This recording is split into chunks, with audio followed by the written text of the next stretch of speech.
नहीं भाइयों, कभी धोखा मत खाना। इस धरती पर 23 लाख प्रकार के ऐसे जीव हैं जो अंडे से ही पैदा होते हैं। 23 लाख प्रकार का शरीर अंडे से ही पैदा होता है। आपके इसी आत्मा को 23 लाख बार अंडे से पैदा होना पड़ता है, फिर भी मनुष्य शरीर नहीं मिलेगा। उसके बाद क्या होगा? पिंडज खान मिलता, पिंडज खान में डालेगा। पिंडज खान में भी 4 लाख प्रकार का शरीर होता है। 4 लाख प्रकार का शरीर पिंडज खान में। पिंडज माने जो मांस के पिंड यानी लोथड़े से पैदा होते हैं, जैसे गाय, बैल, भैंस, घोड़ा, गधा, बंदर, आदमी इत्यादि। सबसे अंत में आपकी आत्मा को गाय और बैल का शरीर मिलता है। गाय और बैल, सबसे अंत में गाय और बैल का शरीर, उसमें यही आपकी आत्मा जाती है। गाय को मरने के बाद स्त्री का जन्म होता है और बैल को मरने के बाद पुरुष का जन्म होता है। ये 84 लाख का अंतिम शरीर आज आपको मिला हुआ। अब दोबारा नहीं मिलेगा, एक बार मिलता है। अब आप जोड़ लीजिए कि 84 लाख प्रकार में जन्म और मनुष्य 50 साल का जीवन है, ये मौज मस्ती में बिताओ और फिर जो है नरक 84 जाओगे। इसी के लिए महात्मा गांव गांव में दौड़ते हैं कि अपनी आत्मा को बचाओ, नरक में न जाए, कुत्ते बिल्ली में न जाए। इसको कैसे बचाया जाएगा? इसके लिए इनके पास ऐसा साधन है, उपाय है। ऐ प्रेम भाइयों, अगर उनकी आदेश को, उनके बात को मान लो तो इसी जन्म में ही आपका मुक्ति मोक्ष हो जाएगा, जन्म मरण से छुटकारा हो जाएगा।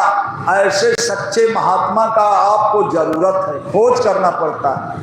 जब ऐसे सच्चे गुरु मिल जाएंगे तब आपके आत्मा को कोई भी काल महाकाल छू नहीं सकता। गुरु के अंदर इतना बड़ा अधिकार है, पावर है, सहारा गुरु। इसीलिए तो रामायण में लिखा है कि गुरु बिन भव निधि तरय न कोई, जौ बिरंच शंकर सम होई। दुनिया में पूजा पाठ करोगे, तीर्थ व्रत करोगे, ब्रह्मा विष्णु शंकर बन सकते हो, लेकिन मुक्ति मोक्ष नहीं होगा। क्यों? कि ब्रह्मा विष्णु शंकर देवी देवता इनको भी मरना पड़ता है। जैसे आपके अंदर आत्मा, यही आत्मा उनके अंदर है। आपका शरीर 5 तत्व का है, उनका शरीर 17 तत्व का है।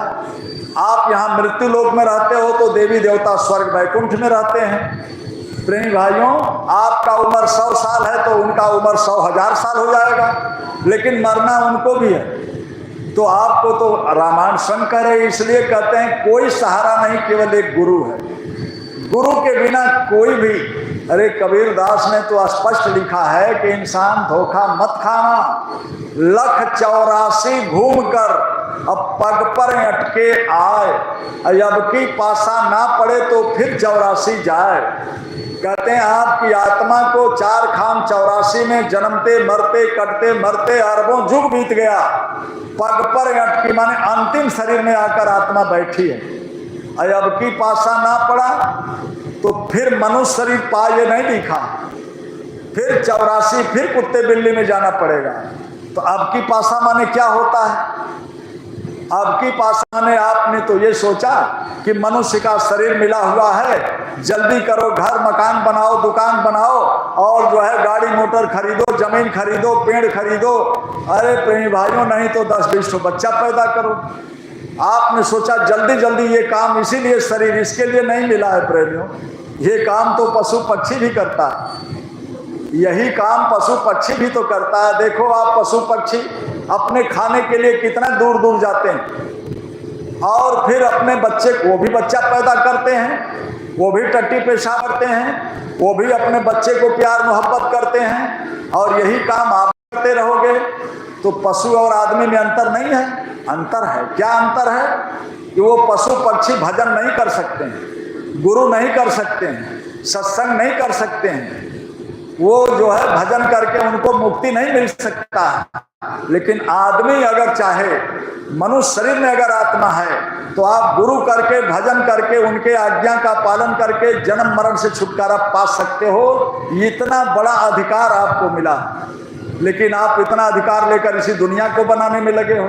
अपनी आत्मा के लिए कब करोगे? ये अधिकार देवी देवताओं के पास भी नहीं, जो अधिकार आपको मिला।